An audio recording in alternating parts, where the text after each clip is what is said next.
नमस्कार दोस्तों आप सबका मेरे YouTube channel ABS study show पर स्वागत है। दोस्तों हम उत्तर प्रदेश पीसीएस के जो प्रीलिम्स के पेपर हुए हैं 2010 से लेकर के 2025 तक, उसको हम आज से देखना शुरू करेंगे। डेली 50 क्वेश्चन, और ये ऐसे प्रश्न हैं जो एलटी ग्रेड और जीआईसी प्रवक्ता में आने वाले समय में जो परीक्षा होने वाली है उसके सामान्य अध्ययन सेक्शन के लिए बहुत इंपॉर्टेंट होने वाले हैं। तो चलिए साथियों, देर न करते हुए आज के सेशन की शुरुआत करते हैं। और आज आप सबके सामने जो पहला प्रश्न पत्र है वो सन 2010 उत्तर प्रदेश पीसीएस का है, प्रारंभिक परीक्षा का। तो इसका जो पहला प्रश्न है साथियों वो आप सबके सामने है कि कोपेनहेगन संग्रहालय की सामग्री से पाषाण, कांस्य और लौह युग का त्रियुगीय विभाजन किया था। थॉमसन ने, लुबाक ने, टेलर ने, चाइल्ड ने। तो इसका सही जवाब आप लोग सोचिए, फिर हम इसका सही जवाब बताते हैं, फिर व्याख्या पढ़ते हैं आप सबके सामने। इस तरह से आपका अभ्यास भी हो जाएगा और आपके पास जो है कि जब तक परीक्षा आपकी होगी अच्छे खासे प्रश्नों का संग्रह भी आपके पास हो जाएगा। और ये सारे ऐसे प्रश्न हैं जो उत्तर प्रदेश लोक सेवा आयोग के ही हैं, तो ये आने की प्रबल संभावना है इनकी।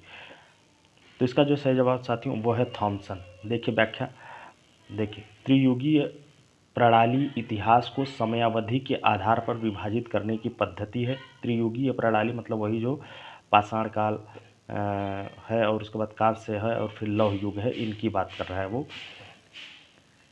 तो त्रियुगीय प्रणाली इतिहास को समयावधि के आधार पर विभाजित करने की पद्धति है। डेनिश पुरातत्वविद क्रिश्चियन जर्गेनसन थॉमसन ने कोपेनहेगन संग्रहालय की सामग्रियों के आधार पर 1820 ईस्वी में पाषाण युग, कांस्य युग और लौह युग का त्रियुगीय विभाजन किया था। तो ये कौन से तीन युग में भारतीय इतिहास को बांटा था? पाषाण युग, कांस्य युग और लौह युग में।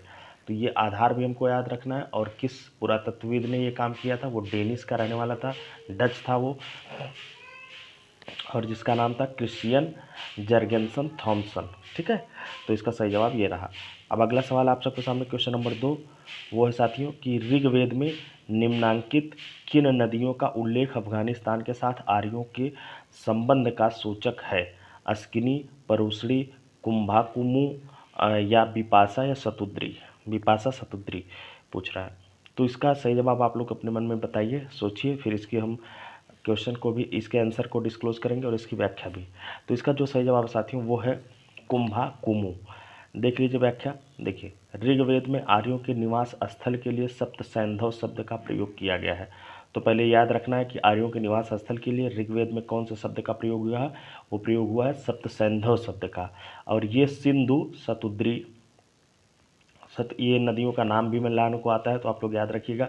प्राचीन काल में, वर्तमान काल की जो नदी है उसको प्राचीन काल में या ऋग्वेद में, ऋग्वैदिक काल में क्या कहा जाता था? तो सतलज को शतुद्री कहा जाता था, और विपाशा जो थी इसको, व्यास को विपाशा कहा जाता था, और रावी नदी को परुशड़ी, और वितस्ता जो है वो झेलम को कहा जाता था, और अस्किनी नाम जो है ये चिनाब का था।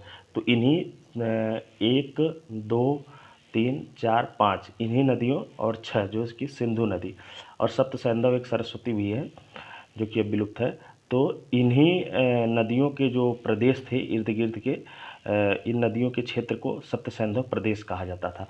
और ऋग्वेद में करीब 25 नदियों का उल्लेख मिलता है, जिनमें अफगानिस्तान में बहने वाली नदियों में कुंभा, जो कि वर्तमान समय में जिसको काबुल के नाम से जाना जाता है, और स्वात नदी जो है उस समय उसको सुवास्तु नाम से, और कुर्रम नदी को कुमू के नाम से, तथा गोमती नदी को गोमाल के नाम से जाना जाता। तो ये नदियाँ प्रमुख थी। कहाँ की साथियों ये प्रमुख नदियाँ थी? ये अफगानिस्तान की प्रमुख नदियाँ थी। इनका संबंध आर्यों के साथ मिलता है। चलिए अब अगला सवाल है क्वेश्चन नंबर 3। प्राचीन श्रावस्ती का नगर विन्यास किस आकृति का है? वृत्ताकार, अर्धचंद्राकार, त्रिभुजाकार या आयताकार? तो इसका सही जवाब है साथियों अर्धचंद्राकार। प्राचीन जो श्रावस्ती था उसके नगर विन्यास की जो आकृति थी वो थी चंद्राकार, अर्धचंद्राकार। इसकी व्याख्या देख लीजिए। देखिए श्रावस्ती की पहचान गोंडा जिला उत्तर प्रदेश के सहेत महत नामक स्थान से की गई है। सबसे पहले तो ये भी याद रखना है कि जो श्रावस्ती प्राचीन काल में जिसको कहते थे, वो वर्तमान में उसको किस क्षेत्र से संबंधित किया जाता है? तो गोंडा जिला जो उत्तर प्रदेश में है उसके सहेत महत नामक एक स्थान है, वहाँ के स्थान को प्राचीन काल में श्रावस्ती कहा जाता था, जहाँ से नगर के प्राचीन खंडहर प्राप्त हुए हैं। और श्रावस्ती का नगर विन्यास जो था वो आकृति में कैसा था? अर्धचंद्राकार था। और यह नगर अचिरावती, जो कि राप्ती नदी को कहते थे, तो अचिरावती नदी के तट पर बसा हुआ था। यह कौशल की राजधानी था। जो 16 महाजनपद में आप पढ़ेंगे तो कौशल महाजनपद की यह राजधानी हुआ करता था। और बुद्ध काल में यहाँ के प्रसिद्ध शासक प्रसेनजित था। कहाँ का? श्रावस्ती का जो शासक था उसका बुद्ध काल में, बुद्ध का यह समकालीन था। पूछा भी जाता है कि निम्नलिखित में से कौन सा शासक बुद्ध का समकालीन था, तो प्रसेनजित बुद्ध का समकालीन शासक था, जो कि श्रावस्ती का राजा था और कौशल उसकी राजधानी थी। और श्रावस्ती में 3 प्रसिद्ध विहार थे, ये भी आपको याद रखना है। इन विहारों का संबंध पूछा जाता है कि कहाँ पे थे ये विहार, तो जेतवन विहार, पूर्वाराम विहार और मल्लिकाराम विहार। ये कहाँ थे साथियों? ये श्रावस्ती के प्रमुख विहार थे। और श्रावस्ती के व्यापारी, जिसको श्रेष्ठी कहते थे या श्रेष्ठी हिंदी में कहते हैं संस्कृत में, श्रावस्ती के व्यापारी अनाथ पिंडक ने जेतवन नामक उद्यान को 18 करोड़ स्वर्ण मुद्राओं में खरीद कर बौद्ध संघ को दान किया तथा यहाँ एक विहार निर्मित करवाया। तो ये भी पूछा जाता है कि श्रावस्ती का जो जेतवन विहार है वो किस बौद्ध के मानने वाले ने खरीद करके कितने में और किसको दिया था?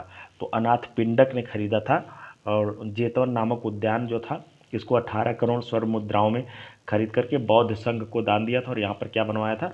विहार का निर्माण करवाया था।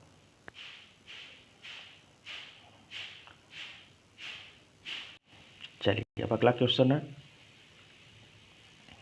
कि बौद्ध संघ में भिक्षुड़ी के रूप में स्त्रियों के प्रवेश की अनुमति बुद्ध द्वारा दी गई थी। बुद्ध ने कहाँ पर जो है कि बौद्ध संघ में भिक्षुड़ियों को भी, पहले केवल भिक्षु हुआ करते थे, मतलब मेल लोग ही बौद्ध धर्म को धारण करके और भिक्षु बनते थे, लेकिन फीमेल को भी परमिशन कहाँ पे दी? तो ऑप्शन दे रहा है श्रावस्ती में, वैशाली में, राजगृह में, कुशीनगर में। तो इसका सही जवाब है साथियों वैशाली। देख लीजिए व्याख्या इसकी। देखिए, गौतम बुद्ध अपने धर्म प्रचार के दौरान राजगृह से चलकर लिच्छवियों की राजधानी वैशाली पहुँचे थे। जब गौतम बुद्ध अपने धर्म प्रचार के दौरान राजगृह से चल करके लिच्छवी पहुँचे थे और लिच्छवियों की जो राजधानी थी वैशाली, वहाँ पहुँचे थे, तो यहाँ उन्होंने 5वां वर्षा काल बिताया था। यहाँ कौन सा वर्षा काल उन्होंने बताया था? 5वां वर्षा काल बिताया था। और लिच्छवियों ने उनके निवास के लिए महावन में प्रसिद्ध कूटाग्रशाला का निर्माण करवाया था। लिच्छवियों ने उनके निवास के लिए यहाँ पर महावन में एक प्रसिद्ध कुटाग्रशाला का निर्माण करवाया था। और वैशाली की प्रसिद्ध नगर वधू आम्रपाली उनकी शिष्या बनी। तो ये भी पूछा जाता है कि गौतम बुद्ध ने जब भिक्षुड़ियों को बौद्ध धर्म में प्रवेश करने की अनुमति दी तो वह कौन सी पहली महिला थी जिसने भिक्षुड़ी के रूप में बौद्ध संघ में प्रवेश किया? तो वो थी आम्रपाली उनकी प्रसिद्ध शिष्या बनी तथा उसने भिक्षु संघ के निवास के लिए अपनी आम्रवाटिका प्रदान कर दी। इसी स्थान पर बुद्ध ने प्रथम बार महिलाओं को भी अपने संघ में प्रवेश करने की अनुमति प्रदान की, अपने प्रिय शिष्य आनंद के अनुरोध पर। तो ये भी पूछा जाता है कि किसके अनुरोध पर उन्होंने महिलाओं को भी बौद्ध संघ में प्रवेश की अनुमति दी? तो अपने प्रिय शिष्य आनंद के अनुरोध पर। तथा भिक्षुड़ियों का संघ स्थापित हुआ यहीं पर, कहाँ पर? वैशाली में। और संघ में प्रवेश पाने वाली प्रथम महिला जो थी, वहाँ पर आम्रपाली ने जो है कि इनकी शिष्या बनी थी और उन्होंने आम्रवाटिका प्रदान किया था। लेकिन इनकी पहली जो बौद्ध भिक्षु थी महिला के तौर पे, वो इनकी सौतेली माता जो जिन्होंने इनका पालन पोषण किया था, प्रजापति गौतमी थी। वो बौद्ध संघ में प्रवेश पाने वाली प्रथम बुद्ध महिला थी। तो ये भी सवाल बनता है साथियों कि बौद्ध संघ में प्रवेश पाने वाली प्रथम महिला कौन थी? तो उनकी सौतेली माता प्रजापति गौतमी थी। किनके अनुरोध पर उन्होंने जो है कि बौद्ध संघ में महिलाओं को प्रवेश करने की अनुमति दी थी? तो अपने प्रिय शिष्य आनंद के अनुरोध पर। और वैशाली में इन्होंने यह अभियान शुरू किया था। तो इतने सवाल जो है कि बनते हैं। एक और अगर कठिन सवाल बन सकता है तो ये बन सकता है कि अपने कौन से वर्षा काल के दौरान गौतम बुद्ध ने कहाँ पर पहली बार महिलाओं को भी बौद्ध संघ में प्रवेश की अनुमति दी? तो इसका सही जवाब हो जाएगा 5वां वर्षा काल, वैशाली में, अपने प्रिय शिष्य जो है कि आनंद के अनुरोध पर। तो इतने तथ्य हमको एक सवाल से साथियों याद हो गए। चलिए अब अगला सवाल है क्वेश्चन नंबर 5 कि बुद्ध का चित्र किसके सिक्कों पर अंकन हुआ है? बुद्ध का चित्र किसके सिक्कों पर अंकन हुआ? विमकटभिषस और कनिष्क, नहपाड़, या बुद्ध गुप्त। तो इसका सही जवाब है साथियों कनिष्क। इसकी व्याख्या देख लीजिए। देखिए, कुषाण वंश का जो शासक था कनिष्क एक बौद्ध धर्मावलंबी था, मतलब ये बौद्ध धर्म को मानने वाला था। और उसके सोने के सिक्कों पर इसने जो है कि सोने के सिक्के जारी किए और इसके सोने के सिक्कों पर बुद्ध के चित्र का अंकन किया गया था, जिनके नीचे यूनानी लिपि में बोडो मतलब बुद्ध खुदा हुआ है। कनिष्क अन्य धर्मों के प्रति सहिष्णु था। इसके सिक्कों पर पार्थियन, यूनानी एवं भारतीय देवी देवताओं की आकृतियां भी मिली हैं। ये ऐसा नहीं है कि बौद्ध धर्म का फॉलोअर था तो अन्य धर्मों के प्रति इसकी बहुत अरुचि थी, या यूँ कहिए कि उनको दबाने का काम करता था। इसके सिक्कों पर इसके साथ साथ पार्थियन, यूनानी और भारतीय देवी देवताओं की भी आकृतियाँ मिली हैं। इससे यह साबित होता है कि यह धार्मिक रूप से सहिष्णु राजा था। कनिष्क के हाँ देखिए, कनिष्क के तांबे के सिक्कों में उसे एक वेदी पर बलिदान करते दिखाया गया है। उसके सिक्के रोम के सम्राट से मिलते जुलते हैं। उसके सिक्के कहाँ से किससे मिलते जुलते हैं? रोम के सम्राट से मिलते जुलते हैं, जिनमें एक ओर उसकी अपनी आकृति है और दूसरी ओर किसी देवी या देवता की। कुषाण शासक जो था विम कटफिसेस ने अपने सोने और तांबे के सिक्कों में महाराज, राजाधिराज, महेश्वर, सर्वलोकेश्वर आदि उपाधियां धारण की। जो विम कटफिसेस था इसने अपने तांबे और सोने के सिक्के पर जो उपाधियां धारण की थी वो उपाधियां थी महाराज की उपाधि, राजाधिराज की उपाधि, महेश्वर की उपाधि और सर्वलोकेश्वर की उपाधि। ये उपाधियां वो जो है कि धारण करता था विम कटफिसेस। चलिए, अब अगला सवाल आप सबके सामने क्वेश्चन नंबर 6 कि आबू का जैन मंदिर किससे बना है? आबू का जैन मंदिर किससे बना है? बलुए पत्थर से, चूना पत्थर से, ग्रेनाइट से, संगमरमर से। तो इसका सही जवाब है साथियों संगमरमर से। आबू का जो जैन मंदिर है वो संगमरमर से बना है। देख लीजिए व्याख्या। माउंट आबू के जैन मंदिर का निर्माण सफ़ेद संगमरमर से किया गया था, जो 10वीं और 13वीं शताब्दी में राजस्थान में बनाए गए थे।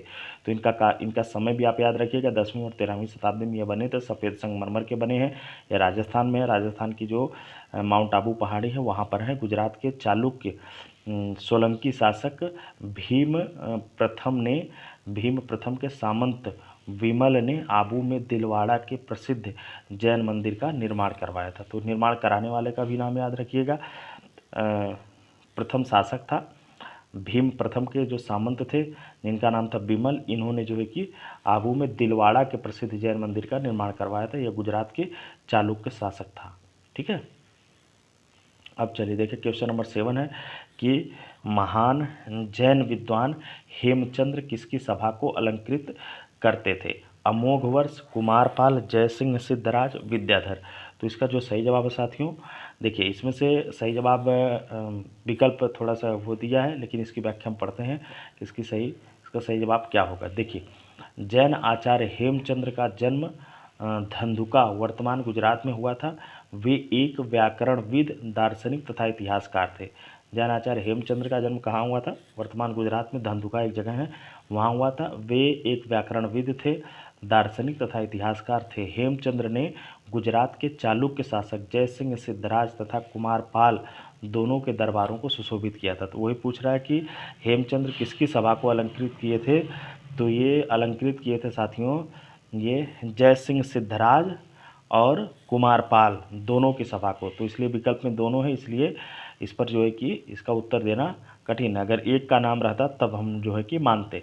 अब मान लीजिए अगली बार सवाल आएगा और कुमारपाल या जयसिंह सिद्धराज में से किसी एक का नाम होगा तो आप लोग किसी एक को जो है कि टिक करिएगा। बाकी ये जानिए कि ये दोनों के दरबार को सुशोभित किए थे, कुमारपाल को के दरबार को भी और जयसिंह सिद्धराज के दरबार को भी सुशोभित किए थे। जयसिंह सिद्धराज ने हेमचंद्र तथा अन्य जैन भिक्षुओं को सम्मानित किया और कुमारपाल ने हेमचंद्र के प्रभाव में आकर जैन धर्म ग्रहण किया। तो कुमारपाल जो है कि किसके प्रभाव में आकर के जैन धर्म ग्रहण किए थे, ये भी सवाल बनता है। तो ये हेमचंद्र के प्रभाव में आकर के जैन धर्म ग्रहण किए थे।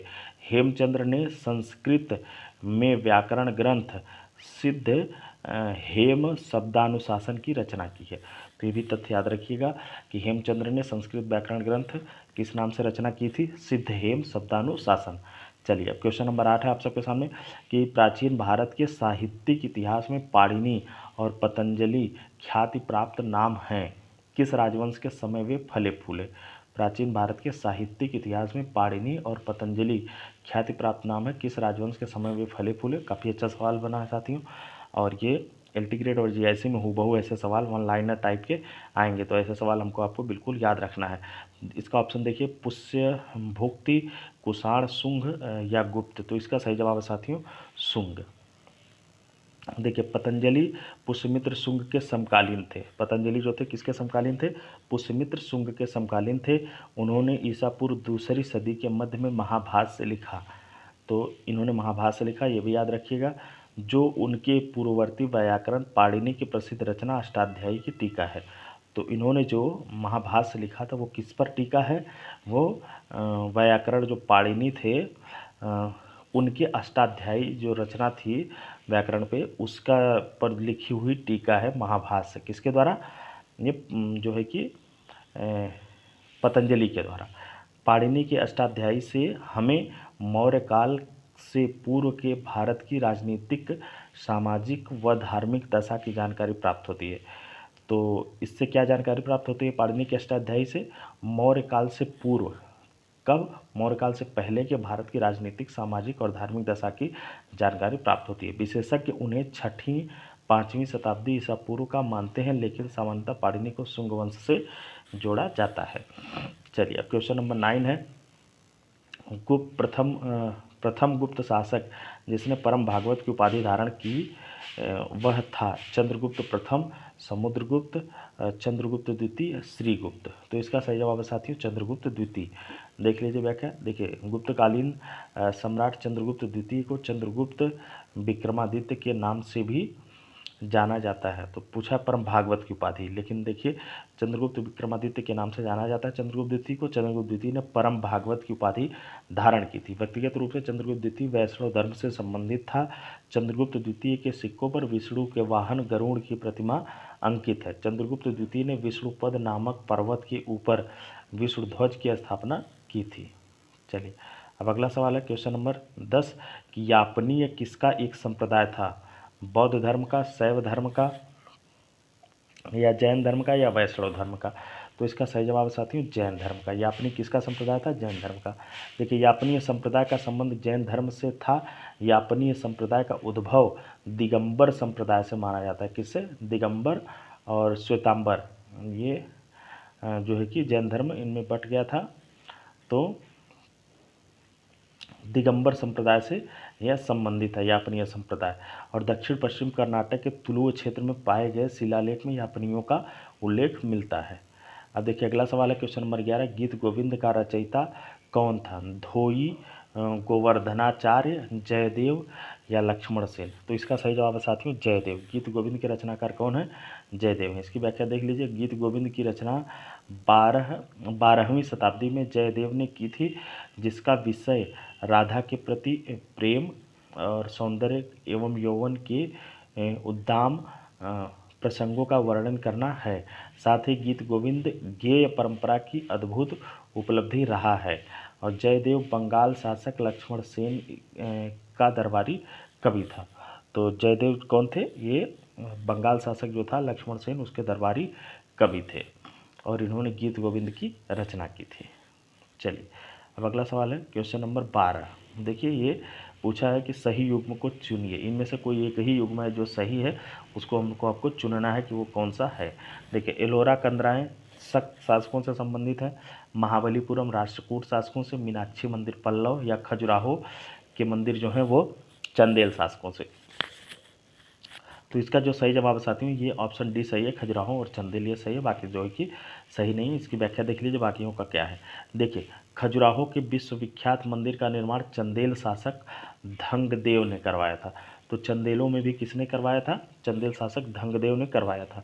और जो एलोरा की कंदराएँ हैं ये राष्ट्रकूट शासकों से संबंधित है, जबकि वहाँ पर शक दे दिया है। तो ये भी याद रखिएगा, एलोरा की कंदराएँ राष्ट्रकूट शासकों ने बनवाई थी। और महाबलीपुरम पल्लव कालीन है। तो महाबलीपुरम के सामने जो है कि मीनाक्षी मंदिर के सामने जो पल्लव दे दिया है वो महाबलीपुरम से संबंधित है। और हाँ देखिए महाबलीपुरम के रथ मंदिर का निर्माण पल्लव शासक किसने करवाया था? पल्लव शासक नरसिंह वर्मन ने। तो ये भी जैसे खजुराहो का मंदिर पूछा जाए चंदेल शासकों में भी किसने करवाया था, तो धंगदेव ने करवाया था। तो उसी तरह से अगर महाबलीपुरम का पूछा जाए कि महाबलीपुरम के रथ मंदिर का निर्माण किस पल्लव शासक ने करवाया था, तो नरसिंह वर्मन ने कराया था। और मीनाक्षी मंदिर जो है कि यह मदुरई में स्थित है और यह पांड्य शासकों ने इस मंदिर का निर्माण कराया है, मीनाक्षी मंदिर का। तो ये सारे सही मिलान हो गए। एलोरा का संबंध हो जाएगा राष्ट्रकूट से, और महाबलीपुरम का पल्लव शासकों से, और जो मीनाक्षी मंदिर है इसका जो है कि पांड्य शासकों से हो जाएगा। और खजुराहो का तो सही है चंदेल शासक। और अगर चंदेल शासकों में भी पूछा जाए किसने, तो धंगदेव ने। उसी तरह से महाबलीपुरम का जो है कि रथ मंदिर अगर स्पेशली पूछा जाए किस शासक ने बनवाया था पल्लव शासकों में, तो वो नरसिंह वर्मन ने। तो साथियों इतना कथन हमको आपको याद रखना है। अब देखिए क्वेश्चन नंबर 13। चल देखिए क्वेश्चन नंबर 13 में निम्नलिखित में से कौन शासक पृथ्वीराज चौहान के नाम से प्रसिद्ध है? पृथ्वीराज प्रथम, पृथ्वीराज द्वितीय, पृथ्वीराज तृतीय, उपर्युक्त में से कोई नहीं। तो इसका सही जवाब साथियों पृथ्वीराज तृतीय, ये पृथ्वीराज चौहान के नाम से प्रसिद्ध है। देखिए पृथ्वीराज तृतीय 1178 ईस्वी में चौहान वंश का शासक बना, जो एक वीर एवं साहसी योद्धा योग्य सेना नायक था। कालांतर में वह पृथ्वीराज चौहान के नाम से प्रसिद्ध हुआ। और संयोगिता की रूमानी कथाओं से भी इसका संबंध रहा है। चलिए अब अगला सवाल है क्वेश्चन नंबर 14। चित्तौड़ का कीर्ति स्तंभ किसने बनवाया था? राणा सांगा, राणा कुंभा, राणा प्रताप या राणा उदय सिंह? तो इसका जो सही जवाब है साथियों वो है राणा कुंभा। देखिए 1433 ईस्वी में राणा कुंभा मेवाड़ का शासक बना, और उसने मालवा शासक महमूद खिलजी पर विजय के उपलक्ष्य में, तो ये भी याद रखिएगा किसके उपलक्ष्य में इसने जो है कि चित्तौड़ का कीर्ति स्तंभ बनवाया था, जब इसने जो है कि महमूद खिलजी को हराया था 1448 ईस्वी में, उस उपलक्ष्य में यह बनवाया था। कीर्ति स्तंभ या विजय स्तंभ का निर्माण करवाया था, जिसे हिंदू देवशास्त्र का चरित्र कोष कहा जाता है। वहीं मालवा के शासक महमूद खिलजी ने भी राणा सांगा पर जीत का दावा करते हुए मांडू में 7 मंजिलों वाले स्तंभ का निर्माण करवाया था। क्वेश्चन नंबर 15 है, भारत की किस मध्यकालीन शासक ने इक्ता व्यवस्था प्रारंभ की थी? इल्तुतमिश, बलबन, अलाउद्दीन खिलजी, उपर्युक्त में से कोई नहीं। तो इसका जवाब है साथियों इल्तुतमिश ने इक्ता व्यवस्था प्रारंभ की थी। अब देख लीजिए इक्ता व्यवस्था क्या होता है। देखिए व्याख्या में, भारत में प्रशासनिक सुविधा की दृष्टि से मध्यकाल में इल्तुतमिश ने इक्ता व्यवस्था को आरंभ किया था। उसके शासनकाल के 26 वर्षों में 1211 से लेकर के 1236 ईस्वी तक मुल्तान से लखनौती के बीच संपूर्ण सल्तनत बड़े तथा छोटे भूभागों में विभाजित हो गई, जिन्हें अक्ता कहा जाता था। मतलब कि बहुत बड़े साम्राज्य को छोटे छोटे भागों में डिवाइड कर देना ही क्या कहलाया? अक्ता कहलाया। और जो मुक्ता नामक विशिष्ट अधिकारी के प्रशासन के अंतर्गत थे, ये जो अक्ता थे छोटे छोटे भाग थे, ये मुक्ता नामक विशिष्ट अधिकारी के प्रशासन के अंतर्गत थे। देखिए नोट में दिया है कि मोहम्मद गौरी की विजय के साथ ही भारत में इक्ता प्रथा स्थापित हो चुकी थी। उसने कुतुबुद्दीन ऐबक को 1911 ईस्वी में हांसी का इक्ता प्रदान किया था। लेकिन जो इक्ता व्यवस्था व्यापक रूप से मानी जाती है कि किसने प्रारंभ की थी, तो वो इल्तुतमिश से ही मानी जाती है। चलिए अब अगला सवाल है क्वेश्चन नंबर 16। ये देखिए स्मारक और निर्माता, और ये मैच कराना है, फिर उसके बाद सही कूट को चुनना है। देख लीजिए। हाँ तो पहले हम आपको दिखा देते हैं ये, उसके बाद फिर आप चुनिए। हाँ तो देखिए स्मारक जो है अलाई दरवाज़ा जो दिल्ली में स्थित है, ये भी याद रखिएगा, कई बार कौन सा स्मारक कहाँ है ये भी मैच कराने को आता है। तो अलाई दरवाज़ा कहाँ है साथियों? दिल्ली में है। इसका निर्माण किसने करवाया था? इसका निर्माण करवाया था अलाउद्दीन खिलजी ने। तो ए का 1 से हो जाएगा। और बुलंद दरवाज़ा जो है ये फतेहपुर सीकरी में है, और इसका निर्माण साथियों अकबर ने करवाया था। ये भी देखिए बी का 2 हो जाएगा। और मोती मस्जिद आगरा जो है इसका निर्माण शाहजहाँ ने करवाया था। तो सब मैच है, सब एक दूसरे के सामने का ही है। अब मोती मस्जिद कहाँ है साथियों? ये दिल्ली में है। इसका निर्माण औरंगजेब ने करवाया था। तो इस प्रश्न के बहाने हमको एक और तथ्य याद रख लेना है कि अलाई दरवाज़ा कहाँ साथियों? दिल्ली में है। बुलंद दरवाज़ा कहाँ? फतेहपुर सीकरी में है। अकबर के द्वारा बनवाया गया था। मोती मस्जिद शाहजहाँ के द्वारा बनवाया गया था। कहाँ पर है? ये आगरा में है। और मोती मस्जिद देखिए दिल्ली में भी है, ये वाली किसके द्वारा बनवाई गई है, औरंगजेब के द्वारा। तो ये कन्फ्यूजन में मत रहिएगा, मोती मस्जिद दो है, एक जो शाहजहाँ के द्वारा बनवाई गई थी वो आगरा में है, और जो औरंगजेब के द्वारा बनवाई गई वह दिल्ली में है। तो 1 2 3 4 सही हो जाएगा, इस तरह से ऑप्शन ए देखिए सही हो जाएगा। चलिए अब देखते हैं क्वेश्चन नंबर 17। क्वेश्चन नंबर 17 में है कि निम्नलिखित युग्मों में से कौन सा सही सुमेलित नहीं है, पूछ रहा है। बाबर के सामने दिया है खानवा का युद्ध, और हुमायूं के सामने दिया है चौसा का युद्ध, और अकबर के सामने दिया है हल्दी घाटी का युद्ध, और जहांगीर के सामने दिया है बल्ख का युद्ध। तो इसमें साथियों बाबर का युद्ध जग जाहिर है, खानवा के साथ खानवा का युद्ध बाबर ने लड़ा था, और हुमायूं भी चौसा का युद्ध से संबंधित है। हल्दी घाटी का युद्ध अकबर और महाराणा प्रताप के बीच है, जग जाहिर है। यही जो बच रहा ऑप्शन डी, यही जो है कि मिसमैच है, यही सही जोड़ा नहीं है। तो इस तरह से ऑप्शन डी जो है सही हो जाएगा। अब इसकी व्याख्या देख लीजिए। देखिए मुगल काल में बल्ख का अभियान शाहजहां ने किया था, तो यहाँ पे दिया था बल्ख का अभियान जहांगीर से। तो ये जान जाइए कि बल्ख का अभियान किससे संबंधित है, शाहजहां से। शाहजहां को काबुल पर बार बार होने वाले उज्बेक हमलों तथा बलूच एवं अफगान कबीलों के साथ उनकी साजिश की चिंता थी। इस समय बुखारा और बल्ख दोनों नजर मोहम्मद के अधिकार में थे। बुखारा और बल्ख दोनों किसके अधिकार में थे, ये थे नजर मोहम्मद के अधिकार में। और नजर मोहम्मद के पुत्र अब्दुल अजीज ने अपने पिता के खिलाफ विद्रोह कर बुखारा को अपने अधिकार में ले लिया, और नजर मोहम्मद ने शाहजहां से सहायता की अपील की, और बादशाह ने तत्परता से उसकी सहायता के लिए वर्ष 1646 ईस्वी में मुराद के नेतृत्व में मुगल सेना भेजी, परंतु मुराद की दूरदर्शिता की वजह से नजर मोहम्मद को बल्ख छोड़कर भागना पड़ा, और मुगलों का बल्ख पर अधिकार हो गया। चलिए अब क्वेश्चन नंबर 18 है, निम्नलिखित में से कौन सुमेलित है, पूछ रहा है। खुलदाबाद के सामने दिया है कि शेख सलीम चिश्ती का मकबरा, फतेहपुर सीकरी के सामने दिया है इतिमाद उद दौला का मकबरा, और सी आगरा के सामने दिया है औरंगजेब का मकबरा, और डी दिल्ली के सामने दिया है अब्दुल रहीम खान खाना का मकबरा। तो पूछ रहा है इसमें से कौन सुमेलित है। तो इसमें से जो सुमेलित है साथियों वो यही ऑप्शन डी वाला सुमेलित है। दिल्ली में अब्दुल रहीम खाना का मकबरा है, बाकी सब सुमेलित नहीं है। चलिए इसकी व्याख्या देख लीजिए। क्वेश्चन नंबर 18 का देखिए, अब्दुल रहीम खाना का मकबरा दिल्ली में स्थित है। शेख सलीम चिश्ती का मकबरा जो इन्होंने जो है कि शेख सलीम चिश्ती, हाँ देखिए शेख सलीम चिश्ती का जो मकबरा है वो फतेहपुर सीकरी में है, इन्होंने दे दिया खुलदाबाद।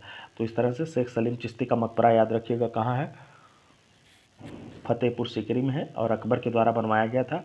और इतिमादुद्दौला का मकबरा इन्होंने फतेहपुर सीकरी दिया है, तो जबकि वो फतेहपुर सीकरी नहीं है। इतिमादुद्दौला के मकबरे का निर्माण जो है आगरा में यमुना नदी के किनारे मलिकाए आजम नूरजहाँ ने 1626 से 28 ईस्वी के में करवाया था। सफ़ेद संगमरमर से निर्मित इस इमारत में सर्वप्रथम पित्रादूरा तकनीक, ये पूछा जाता है कि सर्वप्रथम पित्रादूरा तकनीक कहाँ पे उपयोग में आई थी। तो पित्रादूरा तकनीक होता क्या है ये भी जान जाइए। पत्थरों पर जवाहरात जड़ने का जो काम होता है ये पित्रादूरा तकनीक कहलाती है। यह मुगलों के द्वारा जो है कि तकनीक विकसित की गई थी, इसका इस्तेमाल किया गया है। तो पित्रादूरा तकनीक का इस्तेमाल पहली बार कहाँ किया गया है, तो यह नूरजहाँ ने जो करवाया था, मलिकाए नूरजहाँ ने जो है कि इतिमादुद्दौला का जो मकबरा बनवाया था आगरा में यमुना नदी के किनारे, उसमें जो है कि पित्रादूरा तकनीक का प्रयोग किया गया है। और औरंगजेब का मकबरा खुलदाबाद में है, जो कि औरंगाबाद राज्य महाराष्ट्र में स्थित है। और ये बहुत विवाद भी चल रहा था हाल फिलहाल में कुछ महीनों पहले, तो ये याद रखिएगा औरंगजेब का मकबरा कहाँ है, खुलदाबाद में है। और कौन सा जिला है, औरंगाबाद जिला है। राज्य कौन सा है, महाराष्ट्र में औरंगजेब का मकबरा है। तो चलिए अब क्वेश्चन नंबर 19 है कि मुगल सम्राट औरंगजेब कौन सा वाद्य यंत्र बजाते थे। औरंगजेब के बारे में पूछ रहा कौन सा वाद्य यंत्र बजाते थे। तो मुगल सम्राट औरंगजेब जो था वो बीड़ा बहुत अच्छा बजाता था।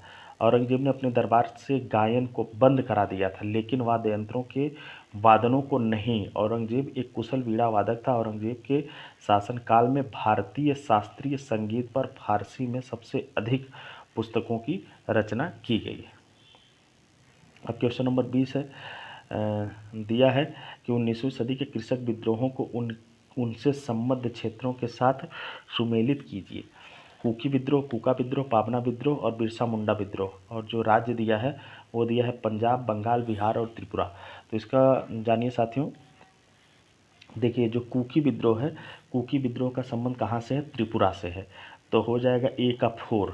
और उसके बाद जो है कि ये कूका विद्रोह जो है, कूका विद्रोह का संबंध जो है कि पंजाब से है। तो ए का 4 और बी का हो जाएगा 1। और पाबना का विद्रोह जो है ये है साथियों, पाबना का विद्रोह। हाँ देखिए बिरसा मुंडा, हाँ बिरसा मुंडा वाला तो हो जाएगा यहाँ से बिहार, क्योंकि उस समय बिरसा मुंडा बिहार के अंतर्गत ही झारखंड आता था।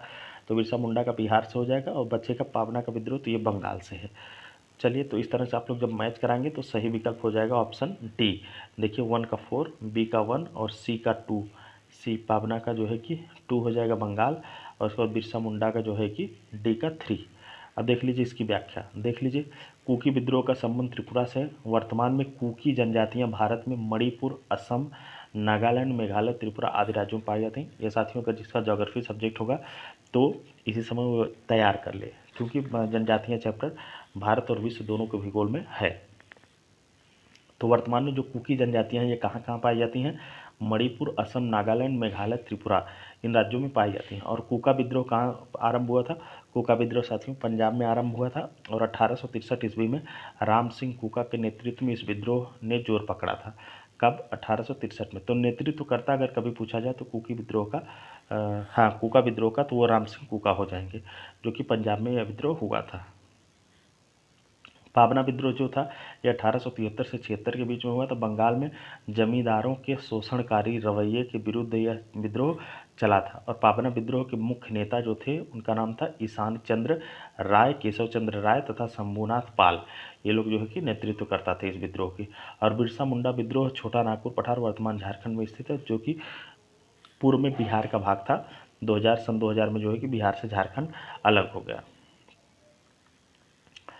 15 नवंबर सन 2000 को। और बिरसा मुंडा को उलगुलान विद्रोह, जो कि महान हलचल के नाम से जाना जाता है, के रूप में भी जाना जाता है। तो ये भी पूछा जाता है कि उलगुलान विद्रोह किसको कहा जाता है? तो बिरसा मुंडा के विद्रोह को उलगुलान विद्रोह कहा जाता है। तो साथियों इतना जो है कि भारतीय इतिहास से संबंधित प्रश्न थे 2010 के उत्तर प्रदेश पीसीएस में। अब जो सवाल होंगे वो होंगे भारतीय राष्ट्रीय आंदोलन से संबंधित। देखिए हाँ तो इसका जो पहला सवाल है साथियों कि मंगल पांडे कहाँ के विप्लव से जुड़े हैं? ऑप्शन दिया है बैरकपुर, मेरठ, दिल्ली, उपर्युक्त में से कोई नहीं। तो इसका सही जवाब है साथियों बैरकपुर। इसकी व्याख्या देख लीजिए। देखिए 29 मार्च 1857 ईस्वी को चर्बी लगे कारतूस के प्रयोग का विरोध 34वीं रेजिमेंट, तो यह भी याद रखिएगा किस तारीख को उन्होंने विद्रोह किया था? 29 मार्च 1857 को। किस रेजिमेंट से संबंधित थे? 34वीं रेजिमेंट से संबंधित थे। और ये बैरकपुर में ये जो छावनी जो विद्रोह किए थे वो बैरकपुर में थे। और बैरकपुर के सैनिक मंगल पांडे ने किया था तथा विद्रोह की शुरुआत कर दी। और 8 अप्रैल 1857 को इनको जो है कि फांसी दे दी गई। सैन्य अदालत के निर्णय के बाद मंगल पांडे को फांसी दे दी गई। तो इनके फांसी की तारीख और ये किस रेजिमेंट से संबंधित है ये भी पूछा जाता है। तो ये 34वीं रेजिमेंट से संबंधित है साथियों, याद रखिएगा। और 8 अप्रैल 1857 को इनको फांसी दी गई थी। और इन्होंने जो विद्रोह किया था वो 29 मार्च 1857 को। मतलब 29 मार्च से अगर देखा जाए 29, 30, 31 3 दिन उधर और 8 दिन इधर, 11वें दिन इनको जो है कि फांसी 11वें 12वें दिन दे दी गई। अब देखिए अगला सवाल है कि भारतीय स्वाधीनता आंदोलन का सरकारी इतिहासकार था? आरसी मजूमदार, ताराचंद्र, वीडी सावरकर और एसएन सेन। तो इसका सही जवाब है साथियों एसएन सेन। देख लीजिए इसकी व्याख्या। भारतीय स्वाधीनता आंदोलन के सरकारी इतिहासकार एसएन सेन थे। उन्होंने मौलाना अबुल कलाम आज़ाद, जो कि उस समय शिक्षा मंत्री थे, के कहने पर 1857 जिसको कह सकते हैं 1857 नामक सरकारी पुस्तक की रचना की। और इस पुस्तक का प्रकाशन जो है वो 1957 में किया गया। देखिए अब अगला सवाल है निम्नलिखित संगठनों में से किसने शुद्धि आंदोलन का समर्थन किया? आर्य समाज, ब्रह्म समाज, देव समाज, प्रार्थना समाज। तो इसका सही जवाब है साथियों आर्य समाज ने शुद्धि आंदोलन का समर्थन किया था। देखिए व्याख्या दिया है कि आर्य समाज द्वारा शुद्धि आंदोलन चलाया गया। इसके अंतर्गत किसी कारणवश अन्य धर्म अपनाने वाले हिंदुओं को पुनः हिंदू धर्म में वापसी के लिए प्रोत्साहन किया गया। आर्य समाज की स्थापना 1875 ईस्वी में दयानंद सरस्वती के द्वारा बम्बई में की गई। तो ये भी याद रखिएगा, आर्य समाज की स्थापना किसके द्वारा की गई और कब? 1875 में स्वामी दयानंद सरस्वती के द्वारा। इसने शुद्धि आंदोलन चलाया। शुद्धि आंदोलन के अंतर्गत किसी कारण से अगर जो हिंदू धर्म को छोड़ करके अन्य धर्मों को अपना लिए हैं, उनको पुनः अपने धर्म में वापसी की जाए। अब अगला सवाल है क्वेश्चन नंबर 24 कि स्थानीय शासन व्यवस्था को किस वायसराय के समय में प्रोत्साहन मिला? Lord Mayo, Lord Ripon, Lord Dufferin, Lord Curzon. तो इसका सही जवाब है साथियों लॉर्ड रिपन। इसकी व्याख्या देख लीजिए। देखिए, लॉर्ड रिपन वर्ष 1880 से 1884 ईस्वी के बीच भारत का वायसराय रहा। कब से कब तक यह भारत का वायसराय रहा? 1880 से 1884 के बीच। और उसने वर्ष 1882 ईस्वी में स्थानीय स्वशासन के संबंध में सरकारी प्रस्ताव रखा। लॉर्ड रिपन ने वर्ष 1882 ईस्वी में वर्नाकुलर प्रेस एक्ट रद्द कर दिया। इसने रद्द किया था, लागू किया था लॉर्ड लिटन ने लागू किया था, रिपन ने रद्द किया था वर्नाकुलर प्रेस एक्ट। ये आप लोग याद रखिएगा, पूछा जाता है। और नियमित जनगणना की शुरुआत वर्ष 1881 ईस्वी में इसी ने करवाया था। और फ्लोरेंस नाइटिंगेल ने रिपन को भारत के उद्धारक की संज्ञा दी। तो किसने किस गवर्नर जनरल को या किस वायसराय को, तब गवर्नर जनरल को वायसराय नाम से जाने लगा था, किस वायसराय को किसने भारत के उद्धारक की संज्ञा दी? जो है कि फ्लोरेंस नाइटिंगेल ने। और किस वायसराय ने वर्नाकुलर प्रेस एक्ट को रद्द किया? वो भी नाम आएगा लॉर्ड रिपन। किस सन में रद्द किया? 1882 ईस्वी में। किस वायसराय ने पहली बार जो है कि नियमित जनगणना की शुरुआत की? किस सन से? 1881 से। तो इतना जो है कि लॉर्ड रिपन से संबंधित कथन आपको याद रखना है। इसका शासनकाल जो था वो 1880 से 1884 के बीच था। चलिए अब देखिए, सूची मैच कराने को है। एक तरफ लेखक दिया है और एक तरफ जो है कि कृतियाँ पूछा है कि कौन किससे संबंधित है। आगे जो है कि देखिए कूट दिया होगा, हाँ आगे उधर स्लाइड में है, हम आपको पहले दिखाते हैं। देखिए, बंकिम चंद्र चटर्जी के सामने दे दिया आनंद मठ, और माइकल मधुसूदन दास के सामने दे दिया है कैप्टिव लेडी, और रविन्द्रनाथ टैगोर के सामने गोरा, और सरोजनी नायडू के सामने द ब्रोकन विंग। तो इसमें जो साथियों बंकिम चंद्र चटर्जी है, ये तो आनंद मठ सही है इनका, आनंद मठ की रचना इन्होंने की थी। और माइकल मधुसूदन दास जो हैं वह कैप्टिव लेडी इनका भी सही है। और रविन्द्रनाथ टैगोर जो हैं ये गोरा, इनकी रचना का नाम था गोरा, ये भी सही है। तो इस तरह से 1 2 3 4 सब सही होगा। और सरोजनी नायडू का बचेगा तो इनका हो जाएगा द ब्रोकन विंग। तो इस तरह से 1 2 3 4 सही हो जाएगा। देखिए, ए का 1 ऑप्शन ए सही हो जाएगा, ए का 1, बी का 2, सी का 3 और डी का 4। इसकी व्याख्या देख लीजिए जो कि हमने बता ही दी। अब चलते हैं क्वेश्चन नंबर 26 की तरफ। 26 में पूछा कि निम्नलिखित में से कौन होम रूल आंदोलन से नहीं जुड़ा था? C R Das, S Subramaniam Iyer, Annie Besant और बी जी तिलक। तो इसका जो सही जवाब साथियों वो हो जाएगा C R Das. C R Das home rule आंदोलन से नहीं जुड़े थे। देख लीजिए इसकी व्याख्या। देखिए, आयरलैंड की तर्ज पर बाल गंगाधर तिलक एवं एनी बेसेंट ने भारत में होम रूल लीग की स्थापना की थी। तो किससे प्रेरित था इन लोगों का होम रूल लीग? आयरलैंड से प्रेरित था। और वर्ष 1917 में, हाँ देखिए, वर्ष 1917 में होम रूल लीग से संबंधित नेताओं Annie Besant, George Arundale, VP Wadia को गिरफ्तार कर लिया। इसके विरोध में सुब्रमण्यम अय्यर ने सर की उपाधि वापस कर दी थी। और सी आर दास होम रूल आंदोलन से नहीं जुड़े थे, वे स्वराज दल से जो है कि जुड़े हुए थे। जब कांग्रेस में फूट पड़ती है तो ये और मोतीलाल नेहरू मिलकर के एक अलग दल का निर्माण करते हैं जिसका नाम रहता है स्वराज दल। चलिए अब क्वेश्चन नंबर 27 है साथियों, निम्नलिखित में से किस आंदोलन में महात्मा गांधी ने पहली बार भूख हड़ताल का प्रयोग हथियार के रूप में किया था? बहुत अच्छा सवाल है। असहयोग आंदोलन, रॉलेट सत्याग्रह, अहमदाबाद की हड़ताल या बारदोली सत्याग्रह। तो इसका जो सही जवाब है साथियों वो है अहमदाबाद की हड़ताल। व्याख्या देख लीजिए। गांधी जी ने अहमदाबाद में मिल मालिकों और मजदूरों में प्लेग के बोनस विवाद को लेकर हस्तक्षेप किया। गांधी जी ने मजदूरों को हड़ताल पर जाने तथा 35% बोनस की मांग करने को कहा, जबकि मिल मालिक मजदूरों को 20% बोनस देने के लिए राजी थे।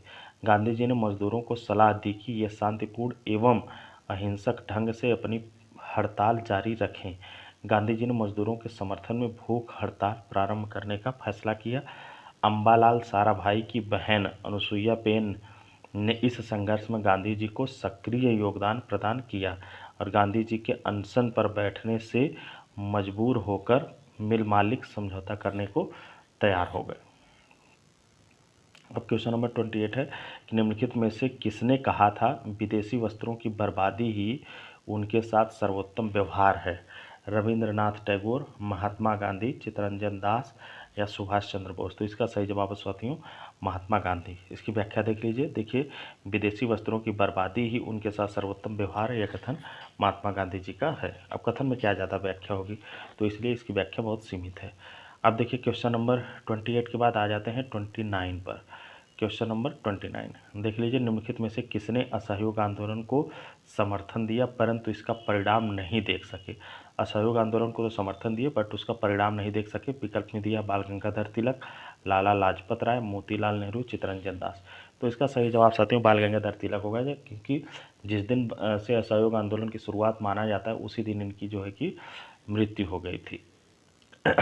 देखिए, बाल गंगाधर तिलक के असहयोग आंदोलन को समर्थन बाल गंगाधर तिलक ने असहयोग आंदोलन को समर्थन दिया परंतु इसके परिणाम को नहीं देख सके। असहयोग आंदोलन वर्ष 1920 से 1922 तक चला, लेकिन बाल गंगाधर तिलक की मृत्यु 1 अगस्त 1920 को ही हो गई थी। अब अगला सवाल है क्वेश्चन नंबर 30। क्वेश्चन नंबर 30 साथियों कथन कारण वाला। देखिए, कथन दिया है कि कांग्रेस ने साइमन आयोग का बहिष्कार किया था। कथन दे रहा है कि कांग्रेस ने साइमन आयोग का बहिष्कार किया था। कारण बता रहा है कि साइमन आयोग में एक भी सदस्य भारतीय नहीं था। क्या विरोध का कारण सही है? तो दोनों साथियों सही है, कथन और कारण दोनों सही है। अब व्याख्या देख लेते हैं। इस तरह से ऑप्शन ए जो है कि सही हो जाएगा। देख लीजिए व्याख्या कि वर्ष 1919 के भारत शासन अधिनियम में कहा गया था। इसकी कहानी 1919 के भारत शासन अधिनियम से शुरुआत है साइमन कमीशन की, तो इसलिए 1919 का अधिनियम आप लोग पढ़ लीजिएगा जाके क्या था भारतीय संवैधानिक विकास नामक चैप्टर में। 1919 के भारत शासन अधिनियम में कहा गया था कि अधिनियम पारित होने के 10 वर्ष बाद एक संवैधानिक आयोग की नियुक्ति की जाएगी। मतलब 1929 में बात हुई थी कि एक संवैधानिक आयोग नियुक्त होगा जो क्या करेगा, जो यह जांच करेगी कि भारत उत्तरदायी शासन की दिशा में कहां तक प्रगति करने की स्थिति में है। आयोग की नियुक्ति 10 वर्ष के बाद की जानी थी, लेकिन ब्रिटेन की तत्कालीन कंजर्वेटिव सरकार ने 2 वर्ष पूर्व ही साइमन कमीशन की नियुक्ति किस तारीख को की थी? 8 नवंबर 1927। तो साइमन कमीशन की नियुक्ति की तारीख भी पूछा जाता है। 8 नवंबर 1927 को साइमन कमीशन की नियुक्ति हो गई थी और सर जॉन साइमन इसके अध्यक्ष थे। ठीक है, सर जॉन साइमन क्या थे? इसके अध्यक्ष बनाए गए, इसीलिए उनके नाम पर इसको साइमन कमीशन के नाम से जाना भी जाता है। और इसमें जो है कि 7 सदस्य थे, जिनमें इन सदस्यों में से सभी भारतीय थे। इस कारण कांग्रेस ने इसे श्वेत कमीशन कहकर इसका बहिष्कार किया था। चलिए, अब क्वेश्चन नंबर 31 है कि हाँ, महात्मा गांधी धरासना नामक गोदाम पर कांग्रेस कार्यकर्ताओं के धावे के समय कहाँ थे? जब धरासना नामक गोदाम पर कांग्रेस कार्यकर्ताओं ने धावे बोले थे तो उस समय महात्मा गांधी कहाँ थे? यरवदा जेल में, साबरमती जेल में, आगा खां पैलेस में, अहमदाबाद फोर्ट जेल में। तो इसका सही जवाब साथियों यरवदा जेल में। अब इसकी व्याख्या देख लीजिए। देखिए, 21 मई 1930 को नमक सत्याग्रह की सबसे तीव्र प्रतिक्रिया धरासना में हुई। तो 21 मई 1930 को जो नमक सत्याग्रह की सबसे तीव्र प्रतिक्रिया थी वह धरासना में हुई। इस दिन सरोजनी नायडू, इमाम साहब एवं गांधी जी के पुत्र मणिलाल ने 2000 आंदोलनकारियों के साथ धरासना नामक कारखाने पर धावा बोल दिया। सरोजनी नायडू समेत अन्य आंदोलनकारियों को गिरफ्तार कर लिया गया और 21 मई 1930 को ही ब्रिटिश पत्रकार जॉर्ज स्लोकोवे और महात्मा गांधी के बीच साक्षात्कार प्रकाशित हुआ था, जो यरवदा सेंट्रल जेल में आयोजित किया गया था। यानी धरासना नमक कांड के समय गांधी जी कहाँ थे? यरवदा सेंट्रल जेल में थे। अब देखिए, अब आ जाते हैं क्वेश्चन नंबर 32 पर। क्वेश्चन नंबर 32 में है कि निम्नलिखित में से किस एक आंदोलन के साथ अरोड़ा आसफ अली जुड़ी थी? खिलाफत आंदोलन, असहयोग आंदोलन, सविनय अवज्ञा आंदोलन या भारत छोड़ो आंदोलन? तो इसका सही जवाब है साथियों भारत छोड़ो आंदोलन। व्याख्या देख लीजिए। देखिए, भारत छोड़ो आंदोलन के समय अरोड़ा आसफ अली ने भूमिगत होकर रेडियो का संचालन किया। यही इनकी महत्वपूर्ण भूमिका है, इसी कारण इनसे संबंधित सवाल बनता है। इन्होंने जो है कि भारत छोड़ो आंदोलन महात्मा गांधी के द्वारा 8 अगस्त 1942 को जो प्रारंभ किया गया था, उसमें इन्होंने जो है कि भूमिगत होकर रेडियो पर संचालन किया था। तो महात्मा गांधी जी के द्वारा भारत छोड़ो आंदोलन की शुरुआत कब हुई थी? 8 अगस्त 1942। ये तारीख भी आप लोग याद रखिएगा। अब देखिए क्वेश्चन नंबर 33 है। उस साल जो है कि इतिहास से बहुत प्रश्न पूछे गए थे। देख सकते हैं आप लोग कि अभी तक जो भी हम प्रश्न कर रहे हैं सब इतिहास से ही संबंधित हैं। और भारतीय राष्ट्रीय आंदोलन से संबंधित निम्नलिखित घटनाओं को पढ़ें और नीचे दिए गए कूट से इनका जो है कि सही कालक्रमानुसार सही मिलान करें, मतलब इनको कालक्रमानुसार व्यवस्थित करने को कह रहा है। देखिए आगे दिया है, पहला क्रिप्स मिशन, फिर कैबिनेट मिशन, फिर भारत छोड़ो आंदोलन, फिर वेवेल ऑफर। तो इसका जो सही वो हो जाएगा, देखिए सबसे पहले तो इसमें आ जाएगा क्रिप्स मिशन। क्रिप्स मिशन के बाद हो जाएगा भारत छोड़ो आंदोलन, क्योंकि कैबिनेट मिशन जब भारत का संविधान बनना की बात होती है उस दौरान जो है उस समय आता है 1946 में कैबिनेट मिशन प्लान।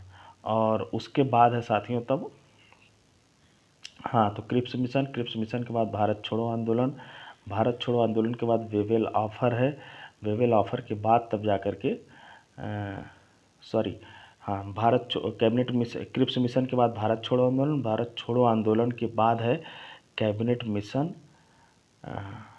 नहीं वेवेल है, वेवेल ऑफर है, उसके बाद तब जो है कि कैबिनेट मिशन प्लान है। तो इस तरह से हो जाएगा। सबसे पहले हो जाएगा 1, 1 के बाद 3, 3 के बाद 4, 4 के बाद तब हो जाएगा 2। अब देखते हैं ये कौन सा विकल्प में है, तो ऑप्शन ए इसका सही हो जाएगा। इसकी व्याख्या देखते हैं। देखिए, भारतीय राष्ट्रीय आंदोलन से संबंधित घटनाओं का कालक्रम इस प्रकार है। ब्रिटिश प्रधानमंत्री चर्चिल ने 11 मार्च 1942 को क्रिप्स मिशन की घोषणा की। तो क्रिप्स मिशन की घोषणा कब हुई? 11 मार्च 1942 को, और 23 मार्च 1942 को क्रिप्स मिशन भारत पहुंच गया। 11 मार्च को इसका गठन हुआ और 23 मार्च 1942 को यह भारत आ गया।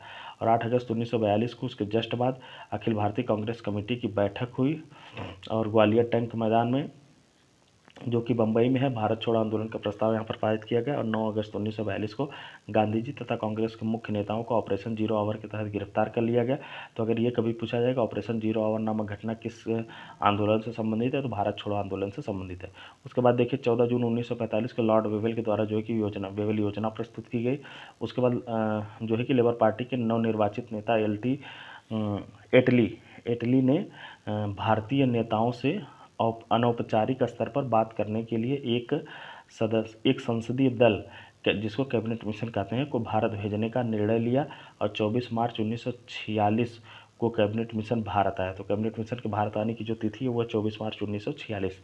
और कैबिनेट मिशन के सदस्यों में शामिल थे कौन कौन? सर स्टफर्ड क्रिप्स, एवी अलेक्जेंडर और पैथिक लॉरेंस। तो ये नाम भी पूछा जाता है, सर स्टफर्ड क्रिप्स, एवी अलेक्जेंडर और पैथिक लॉरेंस। ये 3 लोग जो है कि कैबिनेट मिशन में शामिल थे। अब क्वेश्चन नंबर 34 है साथियों, निम्नलिखित घटनाओं को उनके कालक्रमानुसार व्यवस्थित कीजिए और अपने अनुसार जो है कि सही कोड का चयन कीजिए। तो इसमें जो है, देखिए अंतरिम सरकार का गठन है, फिर उसके बाद कैबिनेट मिशन का पहुंचना है, फिर मुस्लिम लीग द्वारा सीधी कार्रवाई का प्रारंभ है, फिर डी वाला है कि जिन्ना द्वारा शिमला कॉन्फ्रेंस का विफल विध्वंस। तो इसमें जो सबसे पहली घटना वो है साथियों जिन्ना के द्वारा शिमला कॉन्फ्रेंस का विफल विध्वंस। तो ऑप्शन इसमें डी वाली घटना पहले हो जाएगी। डी के बाद जो घटना है वो है साथियों कैबिनेट मिशन का पहुंचना 1946 में जो कि होता है। और ये जो है जिन्ना का वाला जो घटना है ये 15 जुलाई 1945 को हुई थी। और ये वाला कैबिनेट मिशन वाला हो गया 1946। उसके बाद है साथियों, उसके बाद है मुस्लिम लीग द्वारा सीधी कार्रवाई, जो डायरेक्ट एक्शन डे, ये 16 अगस्त 1946 को प्रारंभ किया गया था। उसके बाद है सबसे लास्ट में अंतरिम सरकार का गठन, जो कि 2 सितंबर 1946 को किया गया था। तो अंतरिम सरकार का गठन की तारीख याद रख लीजिएगा, कई बार पूछा जाता है। तो इस तरह से हो जाएगा साथियों, डी के बाद बी के बाद सी के बाद ए। तो देखते हैं ये किस में है, तो ये है ऑप्शन बी में। देखिए तो इस तरह से ये सही हो जाएगा। अब इसकी व्याख्या देख लेते हैं। देखिए निम्नलिखित घटनाओं का कालक्रम इस प्रकार है। 15 जुलाई 1945 को जिन्ना ने शिमला कॉन्फ्रेंस को विफल या विध्वंस कर दिया। और उसके बाद है कि कैबिनेट मिशन 24 मार्च 1946 को दिल्ली पहुंचा। उसके बाद है 16 अगस्त 1946 को प्रत्यक्ष कार्यवाही मुस्लिम लीग के द्वारा बनाई गई, मतलब वो की गई। और उसके बाद है 2 सितंबर 1946 को कांग्रेस ने जवाहरलाल नेहरू के नेतृत्व में अंतरिम सरकार का गठन किया। अब देखते हैं क्वेश्चन नंबर 35 में है कि इंडिया डिवाइडेड पुस्तक के लेखक थे मौलाना अबुल कलाम आज़ाद, डॉक्टर राजेंद्र प्रसाद, नरेंद्र देव, आसफ अली। तो इसका सही जवाब है साथियों डॉक्टर राजेंद्र प्रसाद। देखिए, इंडिया डिवाइडेड नामक पुस्तक के लेखक डॉक्टर राजेंद्र प्रसाद थे। इस पुस्तक का प्रकाशन वर्ष 1946 ईस्वी में हुआ था। इस पुस्तक में द्विराष्ट्र सिद्धांत का परीक्षण किया गया और बताया गया कि हिंदू मुस्लिम मुद्दे का हल धर्मनिरपेक्ष राज्य के गठन से संभव होगा, जिसके तहत विभिन्न समूहों को सांस्कृतिक स्वायत्तता प्रदान की जाएगी। अब क्वेश्चन नंबर है 36। इसमें देखिए पूछ रहा है कि कौन सुमेलित नहीं है। Larry Collins and Dominique Lapierre, Freedom at Midnight, ये किताब है इनके द्वारा लिखी गई, ये तो सही है।